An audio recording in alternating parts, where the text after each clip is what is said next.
My dear brothers and sisters,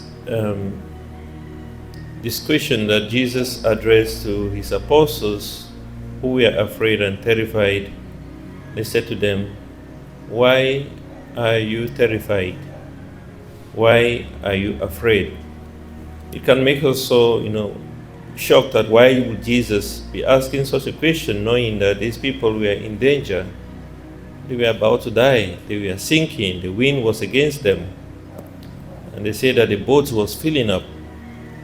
So they had no option. In fact, they went to Jesus. According to Mark's gospel, is a bit the way it is presented. When they went to Jesus, they said, "Do you not care that we are dying?" In other ones, they just said, "Save us, Lord, for we are perishing, we are about to perish."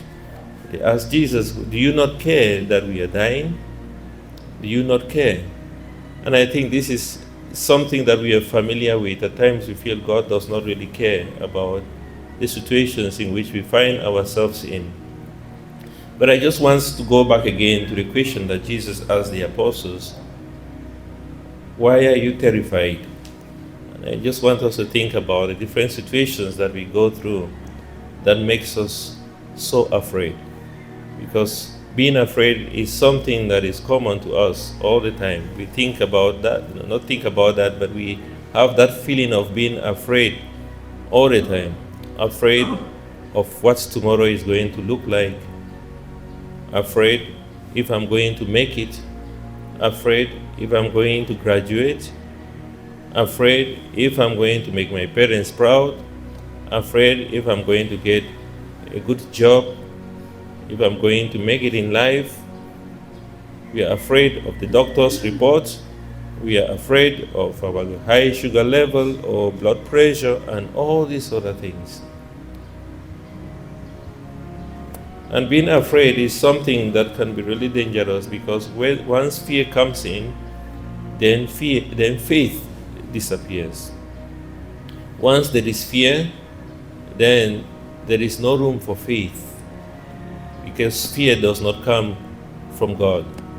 And that is why many times in the Old Testament, even in the Old Testament, Jesus always cautions people. God, through the prophets, always cautions people, do not be afraid. Do not be afraid. Isaiah chapter 43 stresses this. Isaiah chapter 43 from verse 1. "Do not be afraid, for I am with you. I have called you by my name, you are mine." And then it says, "When you go through waters, I will be with you. The rivers shall not drown you. Even when you go through fire, do not be afraid. The flames will not consume you. For I, the Holy One of Israel, am with you. I'm your God. I will be with you all the time." Because fear only comes when we begin to doubt if God is really there with us. God is really there with us when we are going through this. Through these situations that I'm going through, is God really there? And once we kick God out, then fear is going to come in, because we think now we have to do it ourselves, we have to protect ourselves, we have to make it happen, we have to make it come to fulfillment. But just like Jesus is a symbol of inner peace, when even in spite of everything that is happening, he is sleeping, because he knows that God will never abandon him. He knows that that is not his mission. His mission is not to drown one day with the disciples in water. His mission is one day to die on the cross of Calvary to set humankind free. And because of that, he knows God will not allow this to happen. He knows that God has authority over the storms. And if we know that God has authority over the storms of our lives, I know it's very difficult, then we would not be afraid. It is something that is so difficult to handle, especially when we are faced with the difficulty and the challenge. It's so difficult to just come and say, "No, I really just totally surrender to God and I'm not going to be worried."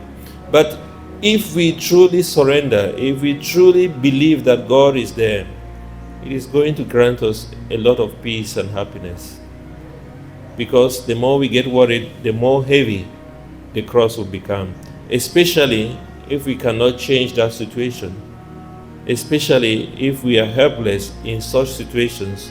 Once we get worried, they say once you worry, then you make it double. Once you worry, then you double the situation, especially when you have no power to change it. And again, like I said yesterday, it's a call for us to surrender, to say, I have no control of this situation, but I want to surrender totally to God, because He knows what is best. And His will for us is the best. And everything works for good for those who believe in Christ Jesus. On the other hand, the first reading tells us already about faith, the faith of our fathers, that even though they did not see it, they did not feel it, they greeted it from afar. And what did the first reading say? I think this is the best definition of what faith is. Hebrews chapter 11, verse 1. It says, faith is the realization of what is hoped for and the evidence of what is not seen. What does that mean? Evidence of what is not seen.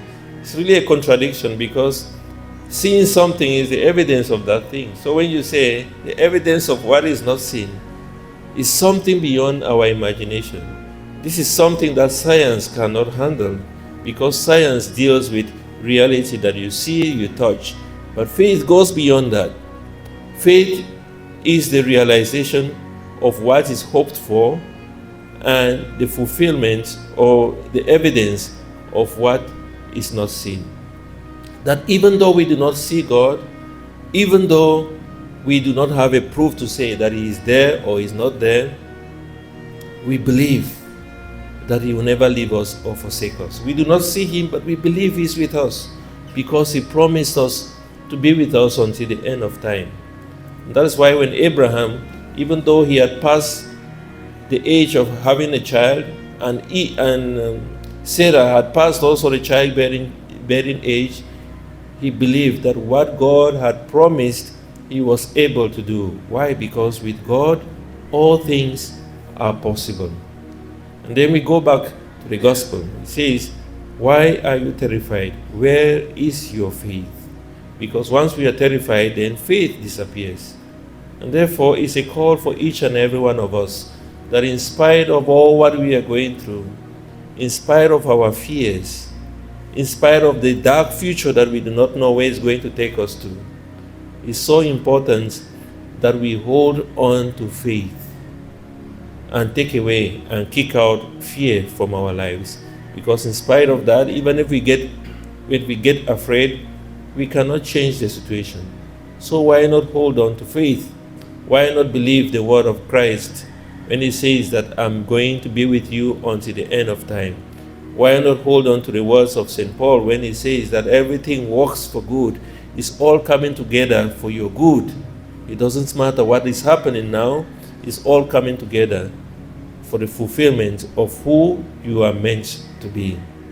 So my dear brothers and sisters, let us trust God amidst the storms of our lives. Let us believe that He will never leave us nor forsake us.